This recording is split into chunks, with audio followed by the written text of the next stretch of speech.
Bonjour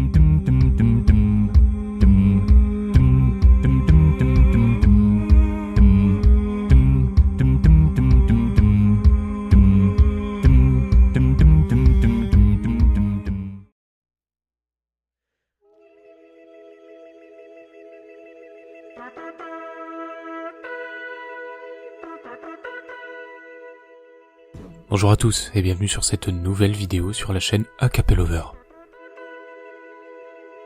Aujourd'hui, on va parler de musique a cappella en se basant sur un support assez inhabituel, puisqu'on va parler de non pas un, mais deux films, Pitch Perfect et Pitch Perfect 2, sa suite directe. Please don't stop the, please don't stop the, please don't stop the music.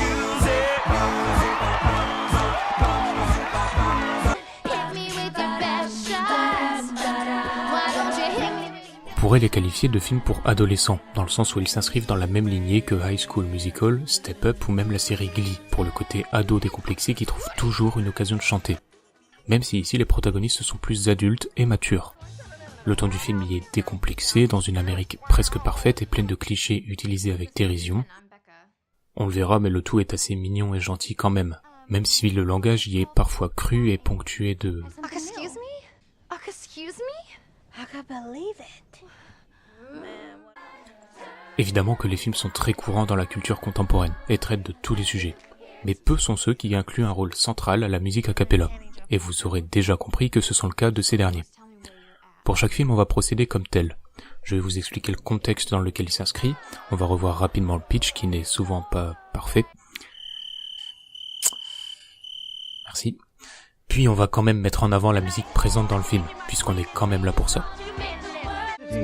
All in the air, and it may just be more of the same. Comes like a truck, flies like what, all night long.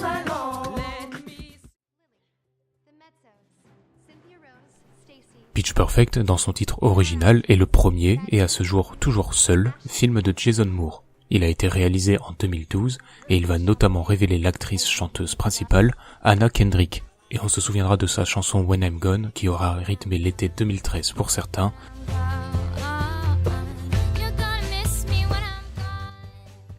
et rendu fou d'autres. Oh my God!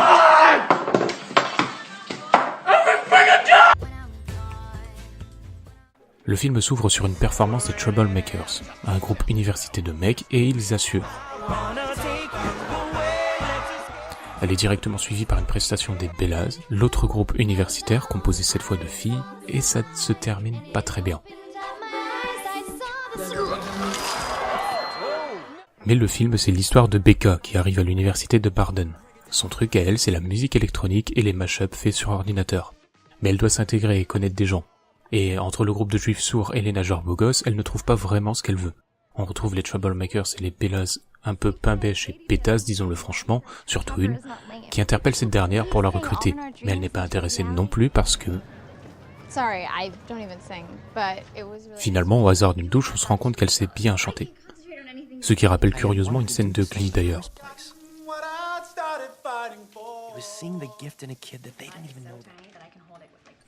Et de fil en aiguille, elle va se retrouver malgré elle dans ce groupe qui cherche à redorer son blason. En parallèle se développe gentiment une relation entre Becca et Jesse, en première année lui aussi, et qui, comme par hasard, se retrouve dans le groupe ennemi, les Troublemakers.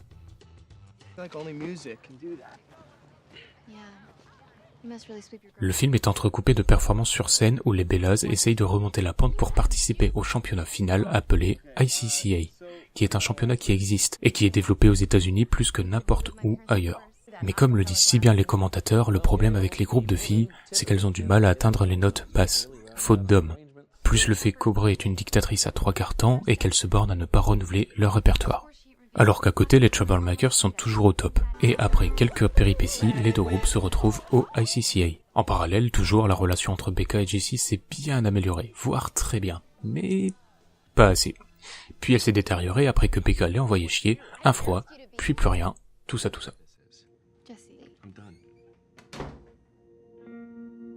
On arrive à la dernière partie du film. Aubrey a ravalé sa fierté, Becca dirige le groupe et peut enfin donner des idées nouvelles.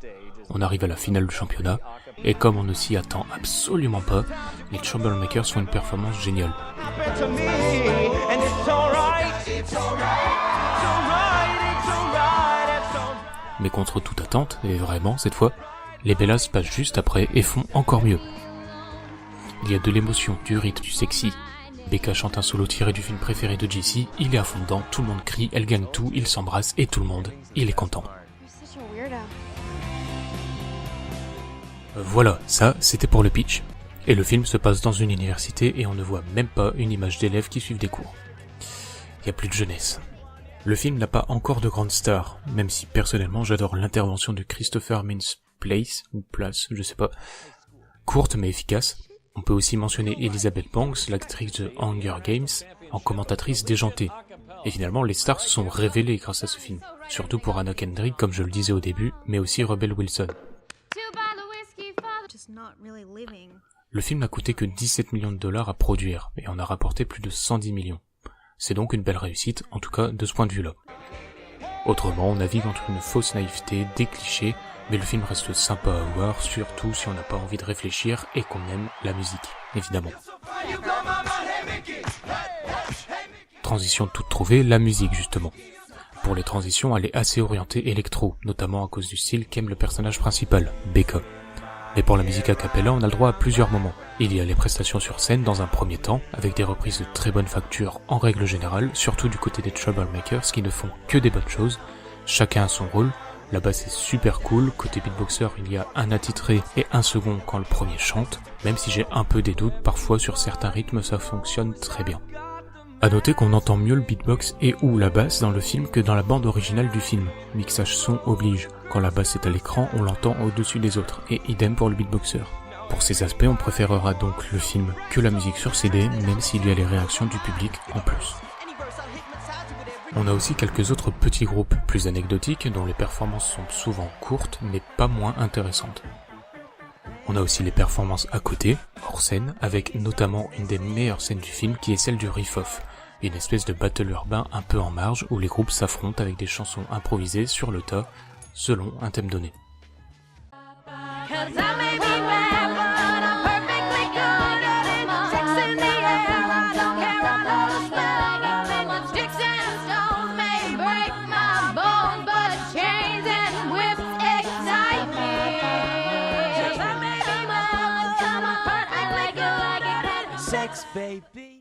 Ici, c'est un peu plus dur de prêter attention au beatbox, mais surtout à la basse en fait, qui passe un peu au second plan.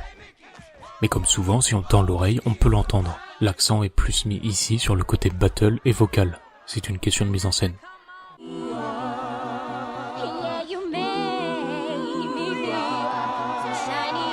Le groupe central reste quand même celui des Bellas à travers le film, et il a plusieurs avantages, notamment d'avoir vraiment tout type de chanteuses et de manière équilibrée. Le beatbox est assez timide en revanche, on l'entend assez peu, et pour cause, au début du film c'est elle qui le fait. Mais on ne la voit que très rapidement et sur peu de plans, on ne la voit jamais explicitement beatboxer.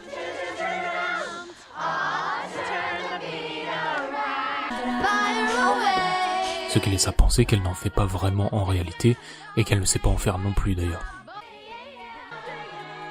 Plus tard, un autre membre qu'on n'entend jamais va trouver son moyen d'expression par le beatbox, et va donc devenir la beatboxeuse attitrée. Mais encore une fois, là c'est assez léger. Enfin non, on l'entend plus, clairement, et l'actrice, Anna Mae Lee, a expliqué qu'elle a dû apprendre beaucoup les bases.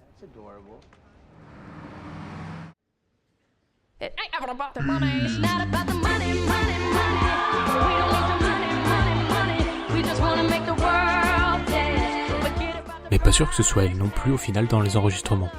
Elle a dû apprendre la façon de faire les bruits, mais elle ne fait peut-être pas les bruits en tant que tels. Ok, je suis dans les détails, ça n'empêche en rien le déroulement du film ni son appréciation. Mais dans cette continuité, il y a ce que je considère être le problème musical du film, qu'on va sobrement appeler le problème. Bon, ok, j'en fais peut-être un peu beaucoup. À un moment donné dans le film, Chloé a des nodules aux cordes vocales. C'est quelque chose qui peut arriver quand on utilise beaucoup ou mal sa voix, voire les deux. C'est plus fréquent chez les profs et évidemment les chanteurs. Alors déjà, pour qu'on se rende compte, les cordes vocales, c'est ce que vous voyez ici en blanc. On ne va pas faire un cours d'anatomie, mais elle vibre, s'ouvre et se ferme continuellement pour faire les sons. Et les nodules aux cordes vocales, c'est quand celles-ci s'épaississent. Et évidemment, ça affecte la voix. Et forcer dessus, c'est un peu comme continuer à avancer au bord d'un précipice. C'est pas toujours forcément une bonne idée. On peut les retirer via une intervention chirurgicale, ce que Chloé envisage de faire dans le film. Mais là où ça affecte la voix, c'est que ça la rend plus rauque, plus grave, et elle peut être environ un demi-ton en dessous de la voix d'origine. Et là, elles ont une idée de génie découverte par hasard.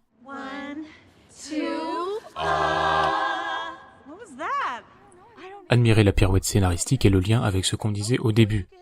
Maintenant, les notes basses, elles peuvent les atteindre. Super. Oui, mais...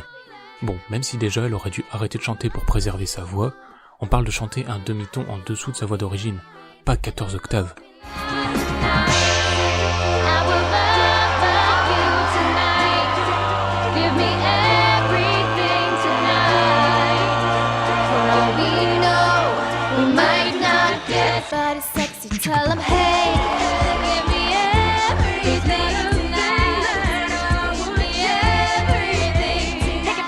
Bon, ok, c'est du cinéma, c'est du faux, et elle est sûrement doublée par un homme, et ça fonctionne très bien.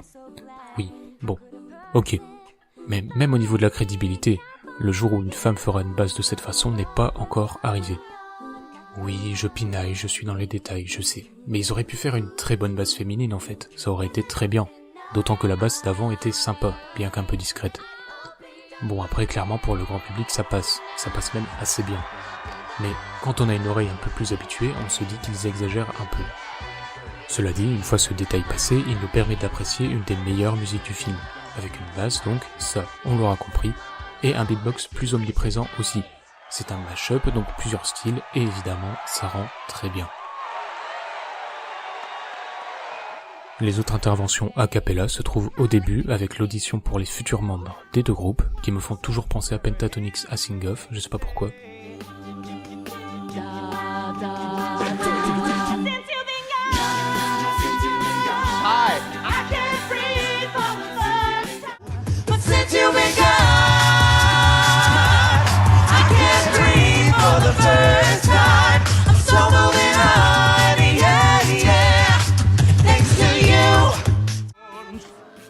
On a aussi la scène du riff-off dont je parlais juste avant, qui regroupe donc différents groupes de l'université pour un battle urbain sur différents thèmes.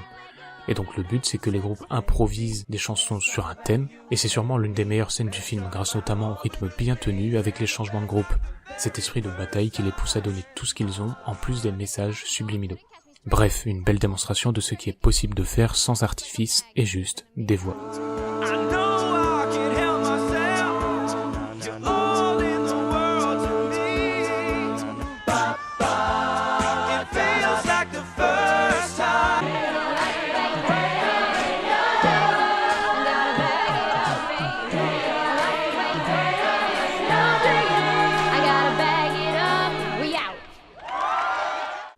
Passons sans plus attendre à Pitch Perfect 2. Il est sorti en 2015 et est réalisé par Elizabeth Banks qui a repris les rênes. Et attention, ce film a un guest très spécial puisqu'il y a une scène avec Barack Obama et sa femme Michelle Obama.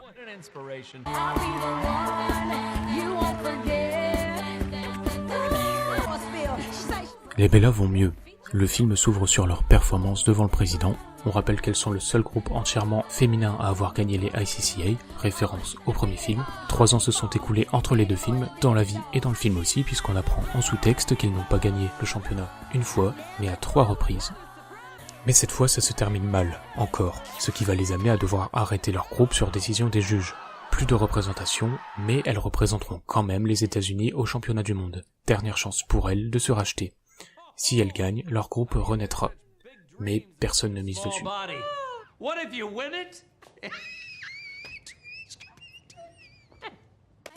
Du coup, le fil rouge du film, ce sera ça, la préparation pour les championnats du monde et la reconquête d'un public perdu. Avec en parallèle l'aventure de Becca qui n'a pas oublié ses rêves de musique et se fait engager en tant que stagiaire dans une société de production, le tout en le cachant aux autres filles du groupe.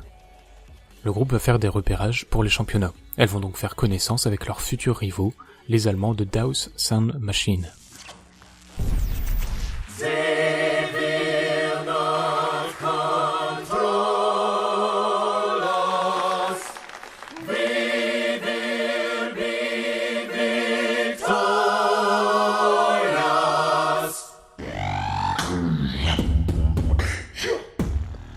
précision, la rigueur qu'on connaît aux Allemands.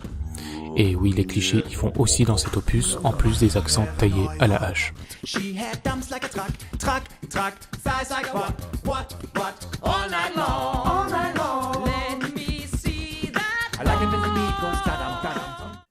Il y a aussi une nouvelle membre, Emily, qui essaye de s'intégrer avec ses chansons originales, une romance qui s'accélère entre Fat Amy et Bumper, déjà présente dans le premier film, et surtout une autre histoire d'amour naissante entre Emily et Benjamin, déjà présent dans le 1, lui aussi. Toujours est-il qu'après plusieurs alternances entre les mésaventures d'Ebella d'un côté et la carrière musicale de Becca de l'autre qui se dessine grâce à une apparition du seul et de l'unique Snoop Dogg, on arrive aux championnats du monde dans lesquels on retrouve quelques têtes connues. On a The Philharmonic et aussi Pentatonix qui représentent le Canada, alors qu'ils ne sont pas canadiens du tout, ça on le sait, mais comme dans le scénario c'est les Bella qui représentent les États-Unis, évidemment il ne peut pas y avoir deux groupes pour un seul pays, donc l'idée du Canada est bien trouvée, mais c'est un détail. Le suspense est à son comble et comme on ne s'y attend pas du tout, encore une fois, les Death Sound Machine, représentants de l'Allemagne et favoris du public, y fait une représentation tout en puissance, en précision. Et leur puissance se dégage sur toute la scène pour un public et un jury conquis.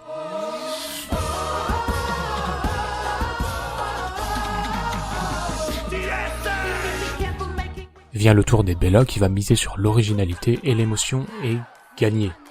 Oui bon, désolé pour le spoil, mais je crois qu'à ce stade, ça ne surprend plus personne. Enfin, j'espère. Ça, c'était pour le pitch. Le film est un peu construit de la même manière que le premier finalement. On retrouve ses déroulements parallèles et classiques, les mêmes désillusions et la même victoire à la fin, même si c'est à l'échelle mondiale cette fois-ci.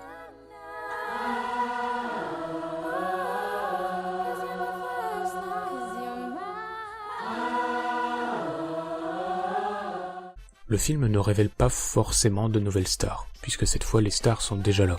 Mais j'aimerais quand même mettre en avant deux personnes. On a Chrissy Fit qui fait la basse des Bella et qui est vraiment excellente.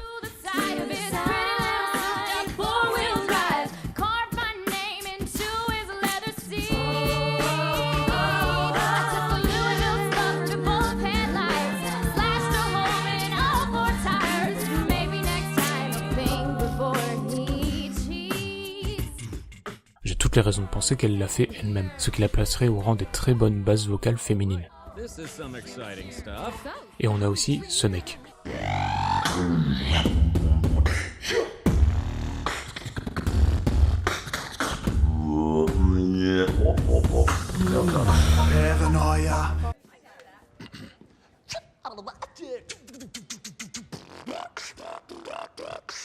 Clairement, et de loin, c'est celui qui m'a le plus intrigué et impressionné. Après quelques recherches au moment de visionner le film, j'ai vu qu'il s'agissait de Andrew Fitzpatrick, alias le beatboxer 80 Feet, qui fait maintenant des vidéos sur YouTube et a quelques vidéos Facebook très regardées.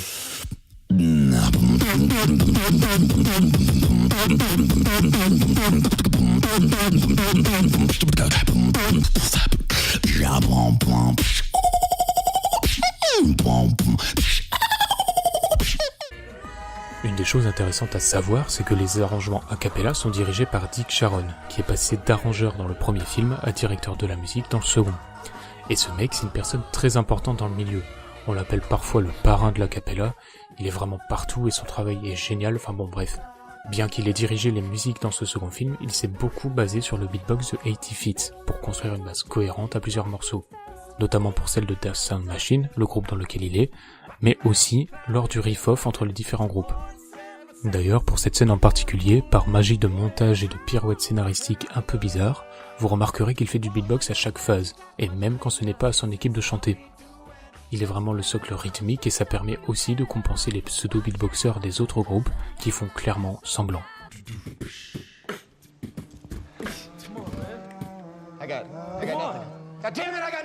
C'est clairement la révélation du film selon moi. Je mentionnais la basse de Chrissy Fit juste avant pour les Bella, et d'un point de vue général, la basse est encore mieux représentée que dans le premier film. La basse des Death Sound Machine est aussi très puissante, même si on ne la voit pas beaucoup.